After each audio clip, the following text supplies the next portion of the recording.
लात के भूत हटे बात से न मानी, काम नहीं चली खाली रोकला से पानी। लात के भूत हटे बात से न मानी, काम नहीं चली खाली रोकला से पानी। अरे धोइले बारोगी दवाई खोजता, एकरा धोइले बारोगी दवाई खोजता, ही तो ऐसे न मानी।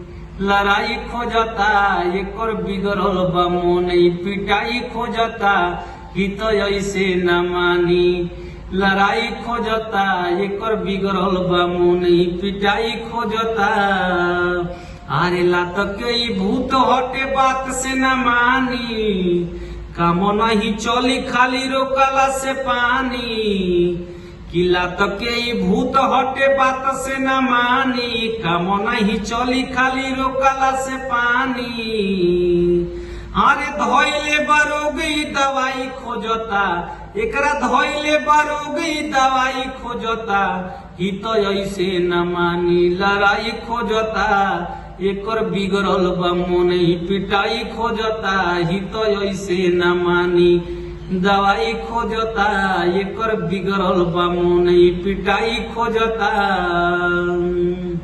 अरे बेरी बेरी करता ई हमनी से घात हो, अब बतावे के परी एकर असली अवकात हो। कि बेरी बेरी करता ई हमनी से घात हो, देखावे के परी एकर असली अवकात हो। अरे अब किला होर पर चढ़ाई खोजता, अब किला होर पर चढ़ाई खोजता, ही तो ऐसे न मानी। लड़ाई खोजता एकर बिगड़ल बा मन, पिटाई खोजता ही तो ऐसे न मानी। दवाई खोजता एकर बिगड़ल बा मन, पिटाई खोजता। अरे लात के भूत हटे बात से न मानी, काम नहीं चली खाली रोकला से पानी। लात के भूत हटे बात से न मानी, काम नहीं चली खाली रोकला से पानी।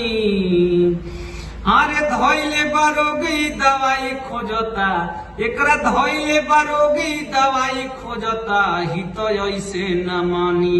लड़ाई खोजता एकर बिगड़ल बा मन, पिटाई खोजता ही तो ऐसे न मानी। दवाई खोजता एकर बिगड़ल बा मन, पिटाई खोजता। किरार ना तो पार हो जाए रोजो। जय हिंद जय भारत। अगर वीडियो अच्छा लागल हुई तो कमेंट में बताओ कैसा लागल हो। अच्छा लगी तो शेयर करो लोग।